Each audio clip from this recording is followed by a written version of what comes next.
All right, books open to page 75. Let's take a look at your homework, which was numbers 11 through 21, the odd. You also were encouraged to look over things like interval notation, function notation, domain and range, that stuff that we've been reviewing over in the last couple of lessons.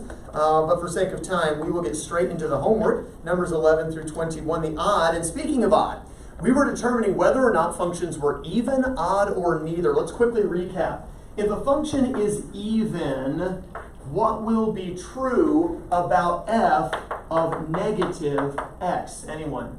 It would be equal to f of x. It's equal to f of x. Whereas if a function is odd, what must be true of f of negative x? Completely opposite. Yeah. So we would say it's equal to negative f of x. It's equal to the inverse of f of x. And then of course, if neither is true, then the function's neither even nor odd. What kind of symmetry will an even function have? What will it mirror across? Oh. The y-axis. The y-axis. What you see on one side of the y-axis, or f of x axis, is what you'll see on the other side. What about an odd function? No. The origin. The origin. A function, remember, this goes a little bit further back to your Algebra 2 days, but remember, a function will have, for every one x value, one and only one y value. It can't have another y value, so you can never have x-axis symmetry, because you wouldn't technically have a function anymore. So it's y-axis and origin symmetry only. Of course, if the function is neither even nor odd, then that function will have no symmetry to either or anything necessarily. So looking at number 11, we were given an equation y equals 5x, and I said what I want you to do first is write it in the function notation, Chris, so that it says f times x. not f times x, f of x. X equals 5x. There we go. And then it said, straightforward, since even and odd functions depend on what happens with f of negative x, then find f of negative x. And what is f of negative x, Quentin? Negative 5x. Right, you plug in a negative x here, that's 5 times negative x is negative 5x. Then we have to compare what is true of f of x and f of negative x. Class, they are inverses. They're perfect inverses. So therefore, this function must be an odd function. How many had an odd function as your verdict there on number 11? Number 13, we had y is equal to negative 6x4. Hopefully you didn't even waste your time writing this down. Hopefully on your paper you went straight to f of x equals negative 6x. What did you get for f of negative x, Quentin? 6x. Once again, they're inverses, class. Once again, we have an odd function. Number 15, f of x is equal to 5x negative 2. What did you get for f of negative x, Jamie? I got negative 5x minus 2. Are they inverses, class? No. Partly, yes, but not full inverses. So are they odd? Or is it an odd function? No. But it's certainly not the same, so it can't be an even function, so neither. Number 17, we had f of x equals negative x squared. Now be careful here on f of negative x, Ethan. This negative isn't part of the squaredness. It's just the x. So when I plug in negative x for the x, the negative x is being squared to get X squared. positive x squared. But this negative is still there. So end up with negative x squared. What do we notice about f of x and f of negative x, class? It's the same. It's the same. So apparently this is an Even. even function. Number 19, we had f of x is equal to x cubed positive 1. And we were finding f of negative x. Now, when I plug in a negative x and I cube it, what do I get, Chris? X squared. When I cube a negative x. Oh, sorry, you get negative. You get negative x. Plus 1. Cube. Plus 1. Plus 1. There we go. And so... Neither. Neither, right? They're part inverses, but not full inverses, so it's not odd. It's certainly not the same. It's not even. It's neither. And the number 21, we had, they started us in function notation for some strange reason. Nice of them, I guess. And so we plug in the f of negative x. Well, again, Quentin, it's just the x, not the negative here, just the x being cubed. What do I get when I cube a negative x? But then I've got a negative x cubed, so it becomes positive x cubed plus the 9 and Still neither, right? It's not perfect inverses. So again, your answers were odd, odd, neither, even, neither, neither. How many had those? All correct. All right, questions at all on the homework with even, odd, neither? There's kind of a pattern to this. Is there? Yeah, there is. Because like, so say you have, I don't know, say for instance, pi of x. A lot of the time, if it's a number like that, and it's not negative, it's positive, and it's just that x, no add-ons, no pluses, negative plus ones, no negative ones, whatever, it's most of the time going to be odd. Okay. But if it's a negative 6x, it's most of the time going to be odd as well. But at least I've noticed that when we were doing it. Maybe not all the time, but I've noticed that. There is a pattern, and I'm curious if anyone picked up. It doesn't sound like he's quite got it, though. Anytime it's squared, it's even, and when it's cubed, it's odd. Okay, let's test your theory here. So he said anytime x is squared, it's even, and anytime it's cubed, it's, well, here we just had an x cubed and it wasn't odd. You said it was neither. In fact, back-to-back times we had x cubed and they're neither. X cubed are always neither. I haven't seen one that it's not neither. Well, actually, if you go back and watch the video from the last lesson, I think we had like an x cubed negative x, and this came out odd because when you plug in the negative x, you cube it, gives negative x cubed, and then negative x is positive x, and we said this was odd, so this time a cube was odd. Alright, Just so tell what us pattern. pattern Just tell us the squared pattern. is even, and the But if we have, for instance, we're looking at... We're going negative 8 minutes over. But if we had like f of x is equal to, let's say, a 3x squared positive x, and we said, well, let's find f of negative x. I think we had something similar to this in the last lesson. We square the negative x to get x squared, and then plus a negative x gives negative x. Well, here there's the square, and it's still, but now it's neither. Just tell us the pattern. Just a Oh, no, you've got to figure it is 2. We had an exponent of 2. That's what I'm reading. So Alright, can we go over the inverse and stuff like that, the domain range real quick? can I get There's definitely going to be a quiz. Can you get a tissue? Forgive You've me. been wailing national team. All right, let's go ahead and move on to the next section in your notes. Oh. Now let's talk about some trig ratios now, because again, this is trigonometry, right?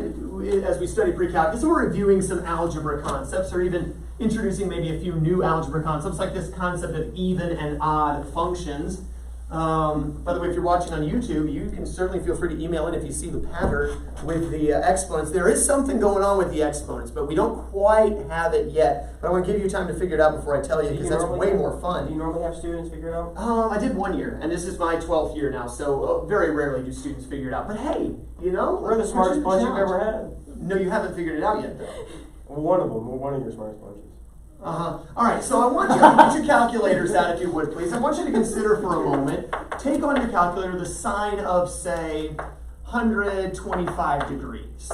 And what do we get for the sine of 125, Jamie? 0.819152. Blah, blah, blah, okay? Now I want you at your seats to put in a negative 125 degrees and take the sine of that.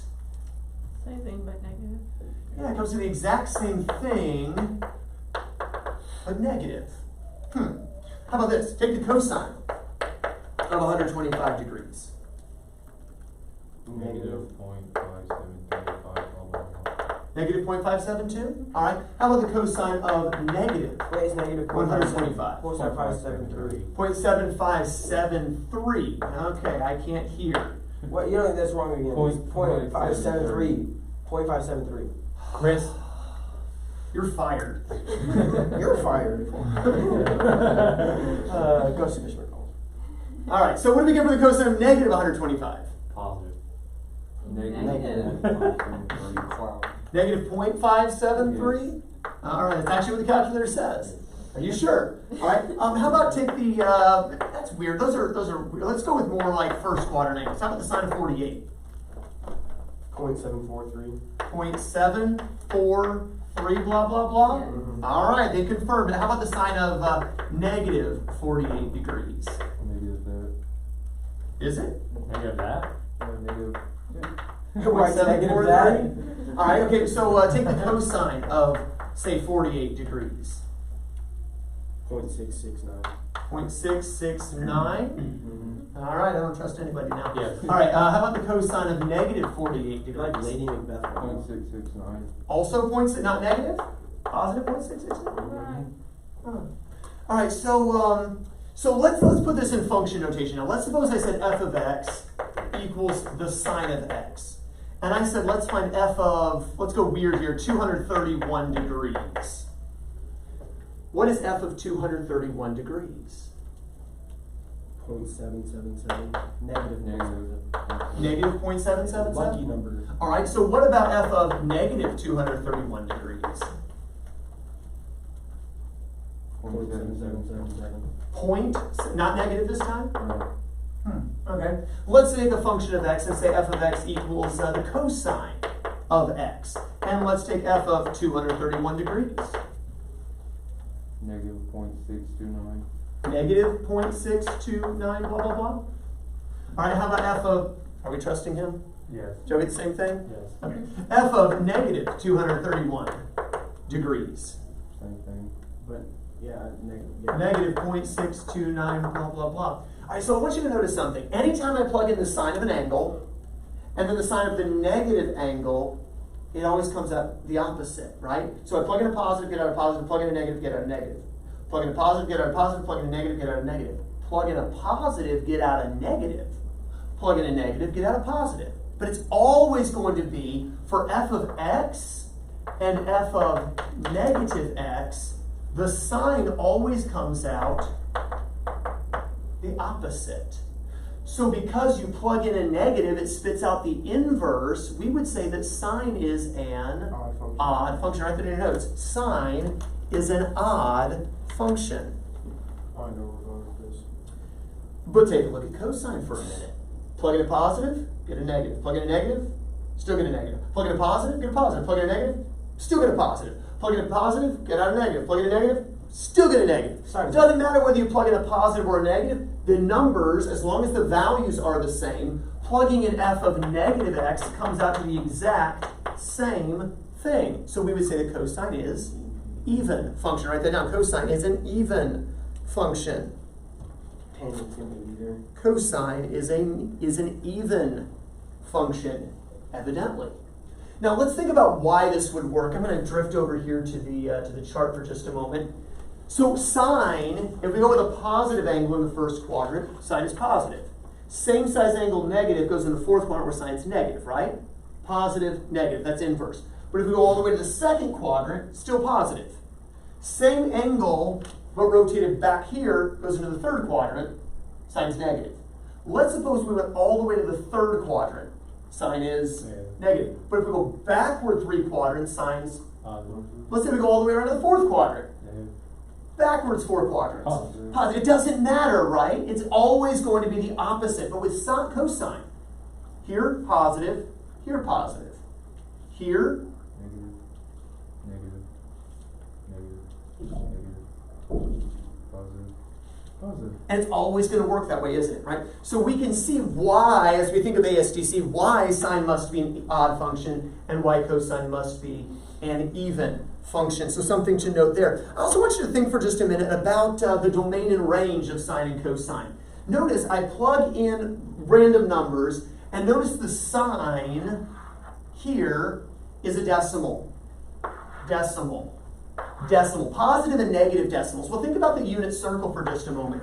Remember, the sine line is this one, right? And so at 0 degrees, we said the sine is 0. And as the angle gets bigger, the sine line gets bigger and bigger and bigger until at 90 degrees, the sine line is 1. And then I plug in something else, and sine is still positive, but it's getting smaller, smaller, smaller, until right at 180, the sine line is 0 again. And then I go round to the third quadrant. Now the sign is negative, isn't it? More negative, more negative, more negative, until right here it's negative 1. And then it's still negative, but not quite as much negative. It's a little less than negative 1. Less negative, until right here it's back to Or 0. 0 again, right? So the sine, whatever angle you plug in, sine goes from 0 to 1 to 0 to negative 1 to 0. And again, if the angle happened to be like a multiple coterminal angle, you still have a sine that's between 1 and 0 or negative 1 and 0, right? So we would say that the range of f of x equals sine x, write this in your notes, is between negative 1 and 1. What you will get out, whenever you hit the sine button on the calculator, you'll always get something that's between -1, that looks like it's about shot. I see, yeah, let's throw that away. Don't chew on your pens. -1 and 1. What about the domain? Remember, domain's the angles you can plug in, right? I picked angles of 125, -125, 48, -48, 231, and -231. Are there any angles I can't plug in? What about 7,000 degrees? Try taking the sine of 7,000. Yeah, see what happens now. It's gonna say error.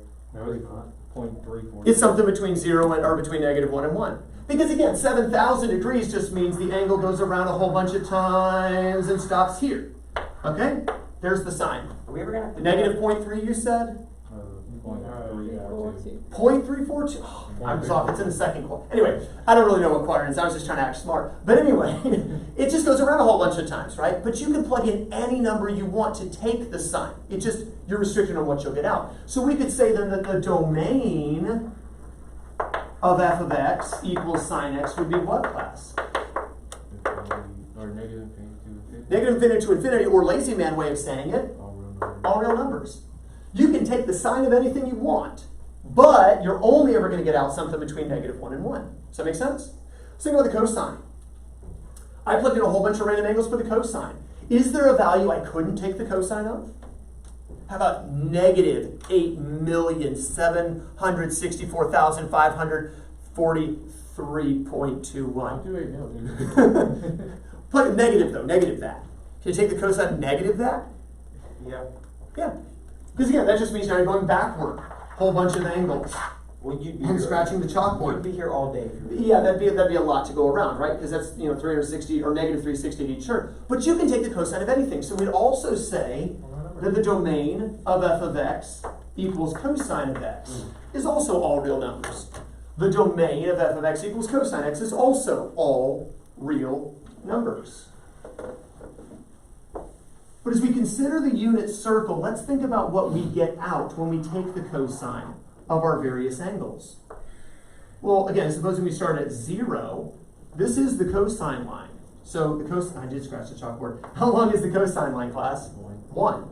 And then as the angle increases, the cosine line gets shorter, shorter, shorter, shorter, shorter, until at 90 the cosine line is 1 or 0. 0. And then now it's going backwards, negative. Now it's more negative, more negative, more negative, until at 180 degrees it's Or -1. -1. And then here it's not quite as negative, not quite as negative, less negative, less negative, less negative, 0. And then it gets bigger, it's positive now. Bigger positive, bigger positive, bigger positive, until right at 360 it's back to 1 again. And as you go coterminally, it just keeps bouncing back between 1, and it gets smaller, then negative, then back 0, back to 1, and so on and so forth, right? So we would also say that the range of f of x equals cosine x is between -1 and 1. Does that make sense? We're leading somewhere with this. The pattern. There is, and it's a beautiful picture pattern that's coming. Like Bob Ross? No, not that beautiful. Oh man. Just kidding, Bob Ross isn't beautiful. His pictures are beautiful. Yeah, they Bob are. Ross looks weird. He's His like hair. this The man. afro. The afro, though, I can't handle it. All right, page 75 in your textbooks. Without using our calculator, we're going to see yay or nay. Is this even possible? Number one, if I take the sine of some angle, is it possible to get 0.2333? Without using a calculator, Jamie, can I take the sine of some angle and get 0.2333? Yeah. Now, remember, the sine line at 30 is a half, right? So it's probably somewhere around like 15 degrees, 14 degrees, somewhere like that. But yeah, you can get that. Could I ever get the cosine number 2 to equal 0? Yes. Yeah, at 90, 270, or anything coterminal to them, right? Could the sine ever be 5.690? No, the sine can only get as big as 1. It can never go up to 5.690. Number 4, could the cosine ever be 12.8? No, the cosine can get as big as 1. It can never go up to 12.8. Could the cosine ever be 0.5512? Sure, yeah. Because that's between 0 and 1. Or between negative 1 and 1, I should say. Could the sine ever be 1.226? No. What about 0.997? Yeah, and that's probably really close to 90, or really, either side, right? But really close to 90. Could the cosine ever be 142.9? No. Could I take the cosine of 142.9? Sure, but you can't get 142.9 when you take the cosine. Could I ever get 0.38 for the cosine? Sure. Does that make sense? Now, looking at the section there, you see a picture of the unit circle. And on the unit circle, they've labeled some different values for you. They didn't draw the full triangle here, but at 60 degrees, had they drawn the triangle, we would get a length of 0.5 for the x length, and 0.866 square root of 3 over 2 for the vertical length, for the y length. There's your cosine, there's your sine. But they didn't draw those two lines, did they? That's at 60 degrees. Do you see at 135 degrees? Well, there's square root of 2 over 2, or 0.7. And here's negative square root of 2 over 2, or negative 0.7. Do you see there's your sine, there's your cosine at 135 degrees. That's just an educated guess, the 0.7. No, that's the approximate decimal of square root of 2 over 2. It's 0.707, blah, blah, blah, but rounded 0.7. Do you see what they're doing there? That's just the unit circle with different angle markings. Where the x, again, the x is always the cosine line, the y is always the sine line. So when it asks for the sine of, 420? Well, wait a second. 420, if you went minus 360, would be 60. Or in other words, if you went all the way around 360 and then 60 more, what would be the sine of 420 degrees? 0.5 and 0.9. The sine of theta would be 0.9. The cosine of theta would be 0.5. Does that make sense? Look at numbers 24 and 25. It wants the sine and cosine of 495. What would be the sine of 495? 0.7, right? Because you're looking at the 135, and that comes to the 0.7. Of course, the cosine of 495 would be negative 0.7. 540. Well, that's just 360 past 180, right? So what would be the sine of 540? No, 0. 0. The up and down line is 0. What would be the cosine? Negative 1. 570, that's 30 degrees more. That gives you the 210 line, right? What would be the sine of 570? Negative 0.5. Negative 0.5. There's a vertical line down a half. What about the cosine of 570? Negative 0.9. That would be the line backward. And again, if you actually drew the line here, there's the half, right? Half the radius. And then this is 0.9. It's almost as long as the whole radius. Not quite, if you were to draw the line up. How about the sine of 360? Careful. Negative 1. The line down 1, the radius 1, negative 1. And then what about the cosine? 0. That's the horizontal. That's the x. That's 0. What about the sine of 675? Negative 0.7, right? Line down 0.7, and then the cosine would be 0.7. Forward 0.7, or from your perspective, forward 0.7. Does that make sense? Now, let's take that same idea, and now let's look at number 34. We're asked for the sine of negative 60 degrees. Well, remember, sine of negative 60, we said sine is an even or odd function, class? You said odd. Sine is an odd function. So if we plug in a negative, it's going to spit out the inverse of what it would for the other, right? So the sine of negative 60 is going to be the negative sine of 60. Looking at the diagram, what's the sine of 60? No, sine of 60. 0.9. But since it's the sine of negative 60, that's the same as negative sine 60. That's going to give us negative 0.9. How about the cosine of negative 135 degrees? Well, what's the cosine of 135? Negative 0.07. Negative 0.7, right? The cosine of 135 is negative 0.7. But remember, cosine's even or odd? Even. So the cosine of a negative angle is the same thing as just the cosine of the regular angle, right? Because with an even function, f of negative x equals f of x. So therefore, if the cosine of 135 is negative 0.7, so is the cosine of negative 135. You see how that works? Okay, what about number 36? The sine of negative 180. 0. Yeah, 0. Well, we know the sine of negative 180 is equal to the negative sine of 180. But what's the sine of 180? 0. Negative 0? Yeah, it's just 0, right? What about the cosine of negative 210? Well, what do I do with the negative when it comes to cosine?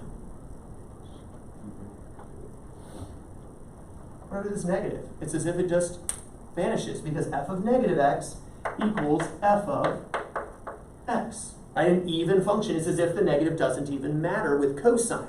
Whereas with sine, it's going to totally change the entire outcome. So what's the cosine of 210? Negative 0.9. Negative 0.9. So is the cosine of negative, or 210. Make sense? Number 38, the sine of negative 270. Well, wait a second. If sine is an odd function, then the sine of negative 270 is going to equal negative sine of 270. It's going to be the inverse, correct? The cosine of negative 210 is just cosine 210. But the sine of negative 270 is negative sine of 270. See how the negative base just changes, is going to change the answer. So what is the sine of 270? Negative 1. Negative 1. But this is negative 1, so Positive 1. positive 1. Make sense? With the negative angles on sine, it changes the answer. Negative angles on cosine, big deal. It's the same as the regular. So when it says cosine negative 315 class, I know the cosine of negative 315 is the same thing as Yeah, positive. Or the cosine of 315. cosine of 315. Who cares about the negative, right? It's an even function. We don't care about the negative. And what's the cosine of 315? 0.7. 0.7. So what's the cosine of negative 315? 0.7. Does that make sense? Questions? By the way, notice all of those values were between 0 or between negative 1 and 1, weren't they? Because that's the range of both sine and cosine. Now I said we can put a picture with all of this together, and we're going to go ahead and graph these trig functions. So get out a sheet of graph paper. If you don't have any, I forgot to warn you in advance, you're going to need some. So you can steal a sheet really quickly. Just go behind the camera, not in front of it, if you need to steal graph paper. And let's construct a graph of what this would look like. You don't. You can use the straight lines on the paper to graph all of this.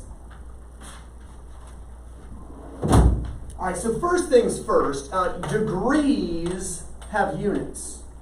Plain old numbers don't. And it's really hard to jive with degrees and plain old numbers on a graph grid, right? Because you're supposed to have, the same number everywhere. So that's going to be really hard, to work with degrees. So there is, however, a unit of measurement that doesn't actually have any units at all, that we could use instead of degrees, class.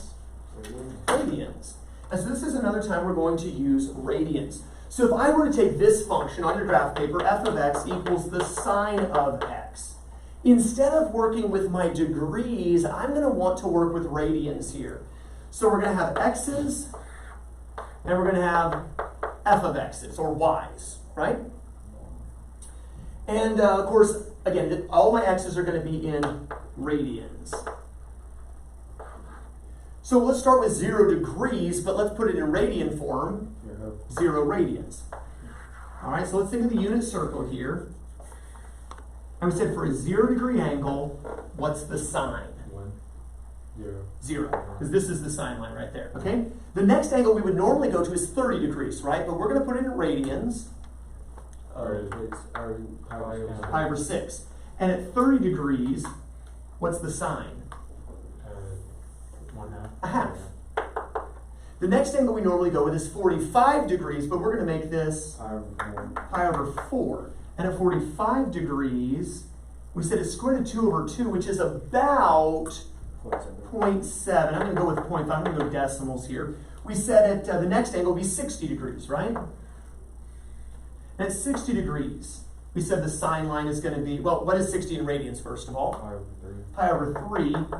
We said at 60 degrees, the sine is square root of 3 over 2, or approximately what the books just used a moment ago, 0.9, 0.866, but it rounds to 0.9.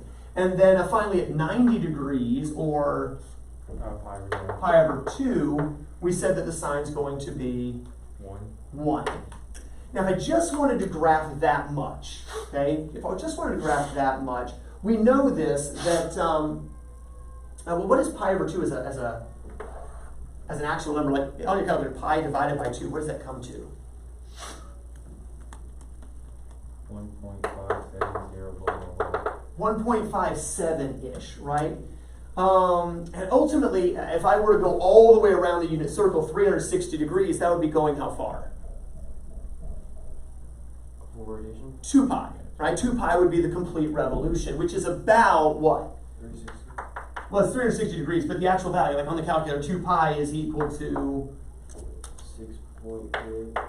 6.28, blah, blah, blah, right? Okay, so the x-axis is going to need to go out as far as 6.28-ish, okay, in terms of radians. But my f of x, or my vertical axis, is going to be like 0 up to 1 to 0 to negative 1 to 0, that kind of thing. So what I'm going to do is, I'm going to, on my f of x axis, I don't need to go very far, so I don't need a very tall f of x axis. But I am going to want a fairly long x-axis. So give yourself just a few boxes, a handful of boxes up and down, and then several boxes, particularly out this direction. Because that's primarily where our graphing is going to be, is working with positive x's. I'll show you what we can do with negatives in a bit, but for now we'll focus on the positives. Here's what I'm going to do. Because I'm only going up as far as 1 and going down as far as negative 1, I'm going to let 2 boxes equal 1. So I'm going to put 1 here, 2 here, negative 1, negative 2. We don't even need those, but just so they're there for reference. I'm only going to let 2 boxes equal 1. So how many boxes would it take to equal 6.28? If 2 boxes equals 1? 12. About 12, right? Now, I'm going to take some liberties here, okay? And it would really need to be about 12 and a half boxes, right? 2 boxes per. If you multiply that by 2, you get like 12 and a half. But a half box, really? That basically everything's going to be off just this tiny little bit. I'm just going to go 12 boxes. So 1, 2, 3, 4, 5, 6, 7, 8, 9, 10, 11, 12. I'm going to call this 2 pi. Technically, 2 pi should be here. But seriously, a half box is not going to make that big of a difference, and it just makes the graphing annoying if you do that. So we're going to choose to say 12 boxes. We're going to call this basically 6. And we're going to say that pi, instead of being 3.14, is basically 3. So let's go over, well, again, that's not 3 boxes, so that's 3 units. Each unit is 2 boxes. So how many boxes to pi? 6. So 1, 2, 3, 4, 5, 6 boxes here. That's where I'm going to put my pi. Well, in that case, if pi is 3 boxes, or is 6 boxes, then half of pi would be 3 boxes.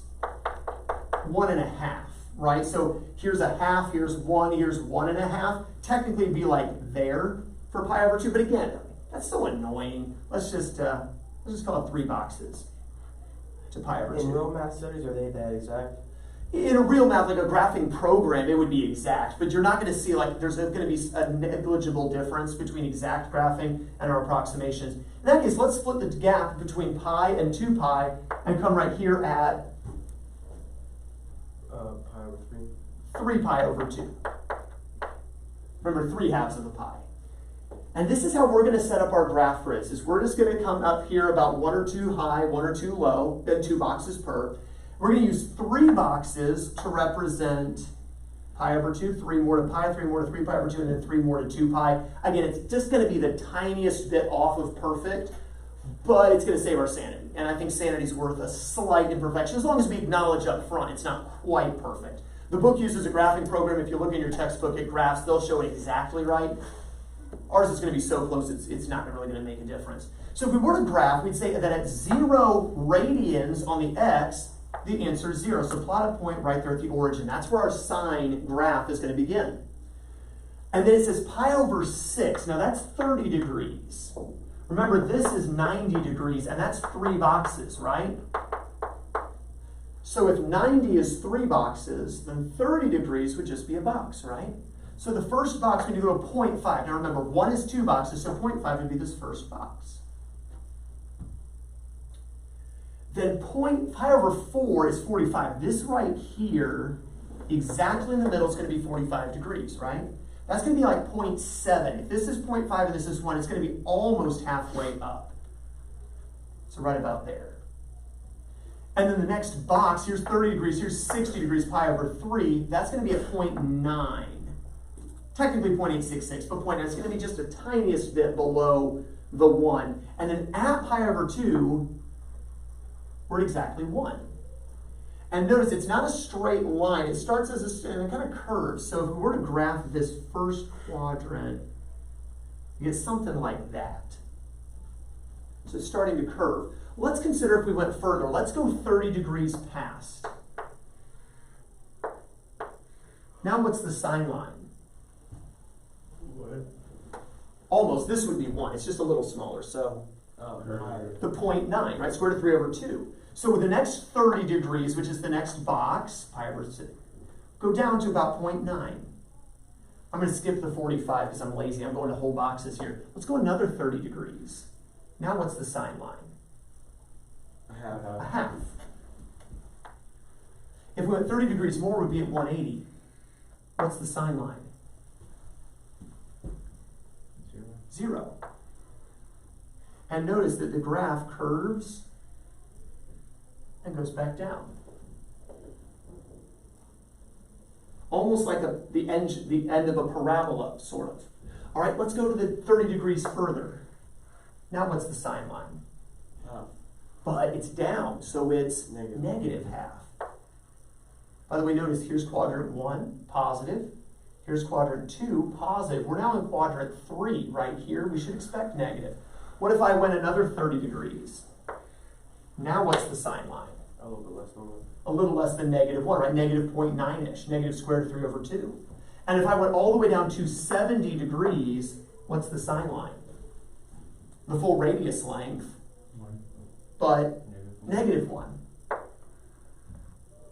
So we see that the graph now curves to level. But if we go 30 more degrees, now what's the sine line? Negative 0.9. And 30 more degrees, what's the sine line?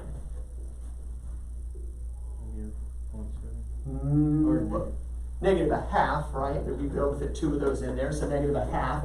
The 0.7s are the 45s, which I'm too lazy to graph. And you go all the way back around to 360, and your sine line's back to 0 again. Yeah. And notice it curves all the way back up again. What if I kept going another 30 degrees? Well, then we'd be back to a half. And if I went another 30 degrees, 0.9, then 1, then 0.9, then half, then 0, then negative half, then negative 0.9, then negative 1. And you realize that the curve could just keep going and going and going, right? Or what if I went backward 30 degrees? Negative half, right? Backward 30 degrees or pi over 6 or 1 box, negative half. Another 30 degrees, negative 0.9, another 30, we're at the 270 mark now, negative 90, negative 1. And you see, it could also keep going backward to infinity. What we see is that the domain, infinite, all real numbers, but notice the range, back and forth, back and forth, back and forth, back and forth between negative 1 and 1. We can see the domain and range. Something else, notice as the first quadrant goes up, the third quadrant goes down. And then they enter the second and fourth quadrants, and then back to the first and third. Do you see how there's symmetry to the origin? Because it's an odd function. See that? Here's what I want you to write down for your sine. What I call my key points are the quadrantal values. Okay, so these are my key points. Starting at 0, 1 at the end of the first quadrant, 0 at the end of the second, negative 1 at the end of the third, 0 back at the end of the fourth. So my key points are 0, 1, 0, negative 1, 0. For f of x equals the sine of x.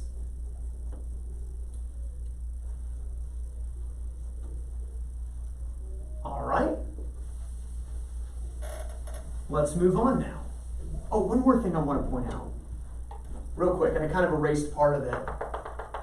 Do you notice that from 0 to 2 pi, we have a ooh, and then we get another ooh. Guess where that would be? 4 pi. 4 pi. And then ooh, guess where that would be? 6 pi. 6 pi. Ooh. Guess where that next one's going to end? 8 8 pi. In fact, if I went backward, ooh, I would end at negative 2 pi. The cycle for one complete curve before it repeats itself again is called the period of the curve. The period of the function is 2 pi. It's like a time period, except it's not so much time, it's space on the x-axis. We can think of time period, right? History is cyclical. Okay, there's different periods of history where we see the same kind of actions and things resulting as people don't learn from history. But period, 2 pi. Every 2 pi, the graph repeats itself again and again and again.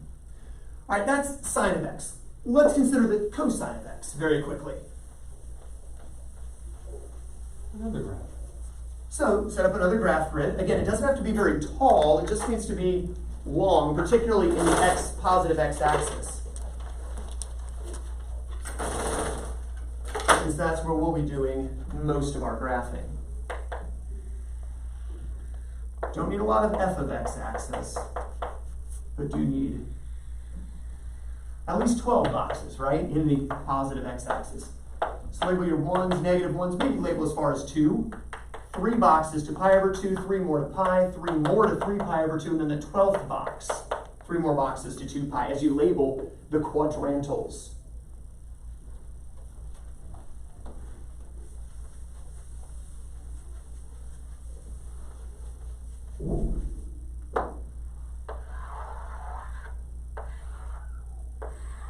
Let's consider the unit circle. At 0 degrees, what's the cosine line? 1. So we're actually going to start at 1. But if we go 30 degrees, notice the cosine line shortens. Now it's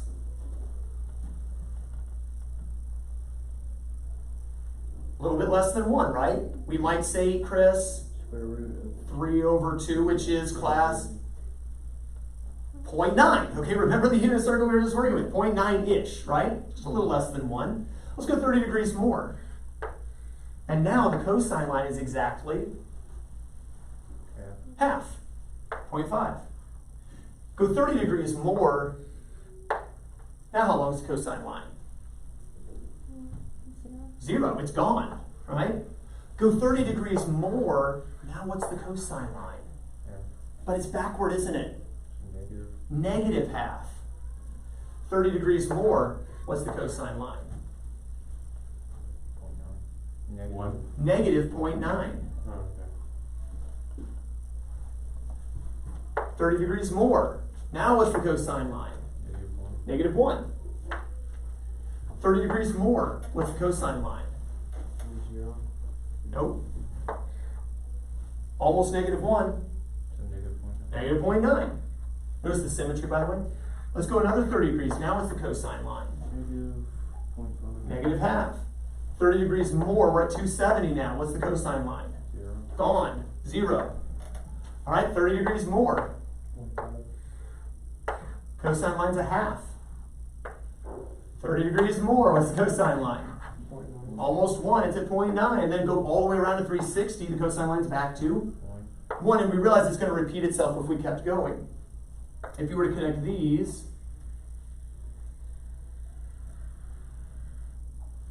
look at this pattern here, where it starts high, drops down, all the way to the bottom, and then back up all the way around. Your key points that you need to know for the cosine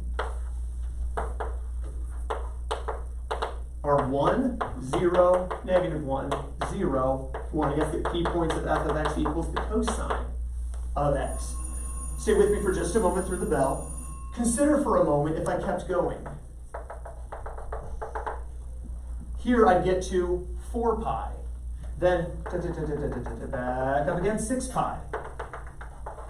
8 pi, and so on and so forth, right? So once again, we could say that the period is 2 pi. every 2 pi, the whole graph repeats. In fact, even goes backward, right? Like that, and so on and so forth, right? So that it can keep going to Infinity or Negative. negative infinity, or we could say, in other words, that the domain is all real numbers, right? But notice the range. Up and down, back and forth between Negative One one. and one. negative 1 and 1, right? So we see the range pictured here. Now I want you to notice something. Notice it starts here and it drops down perfectly, mirroring. Oh, that's right, because cosine is an even function. We expect to get that y-axis symmetry. Do you see it?